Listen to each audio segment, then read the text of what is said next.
Hey, what's going on, everyone? How you guys doing today? My name is Matt Jarbo. This is $3 Theater, and this is just kind of a quick video I wanted to make because I went to Star Wars Galaxy's Edge the other day, spent the whole day at Disneyland following a long couple days at VidCon, and one of the key things that I kept hearing going into Galaxy's Edge, as well as talking to people who had already been, was that the crowd size was relatively low.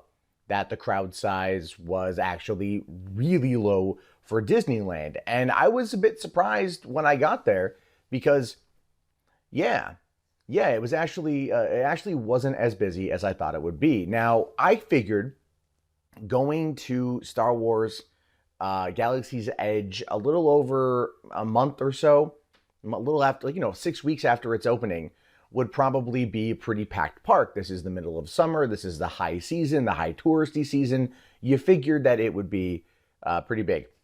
It wasn't. In fact, the whole park itself wasn't very big at all. It wasn't very packed at all. I mean, it was busy, but the longest that my brother and I waited for any ride, and this included the Millennium Falcon Smuggler's Run, 40 minutes. 40 minutes for a popular ride at Disneyland in the middle of summer. That doesn't seem to make any sense. I mean, I remember going back to Disneyland the last time I was there in 2011, right after Star Tours 2.0 opened, and it was a 3-hour wait minimum to get on that ride, which is why I didn't do it back then, and I finally got to do it when I was there, when it was a 5-minute wait. It's pretty bad. It's pretty bad. When I walked into the park for the first time, I was blown away by how it looked. I was blown away by how it felt to me. I didn't really go back and notice a lot of the smaller crowds until reviewing some of the footage. I mean, it was like this at noon when we got into the park. It was like this when we were walking around all day. It picked up a little bit towards the mid-afternoon with some people, but when we were just walking through and checking everything out, it just wasn't that busy. It just wasn't that busy, and I started to ask myself why. Well, for me, my personal take on it is that it's hot as balls out, so maybe people don't want to go.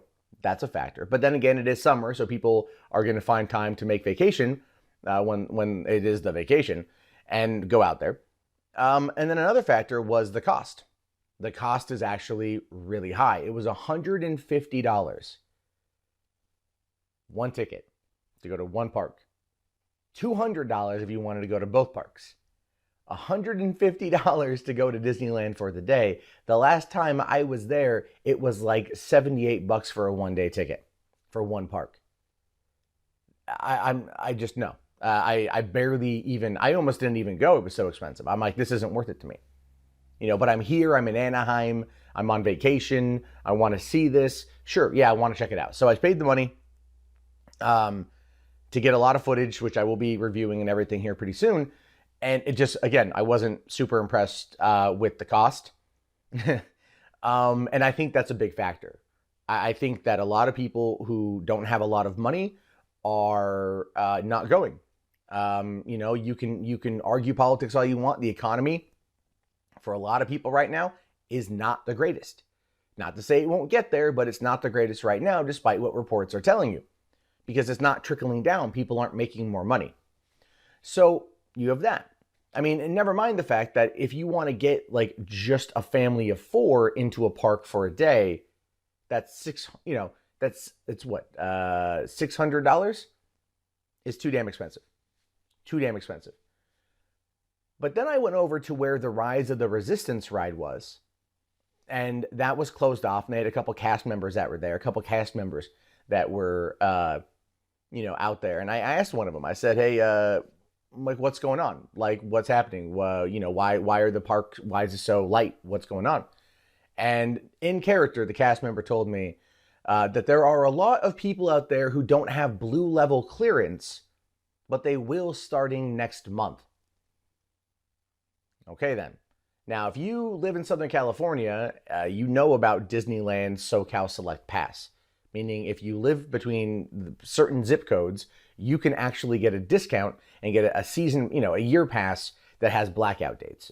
Usually most of June, all of July, most of August are your pretty big confirmed blackout dates. So a lot of people who have SoCal Select, who are the ones who populate the park during the off season, they are the ones that aren't there because, well, this is the blackout month.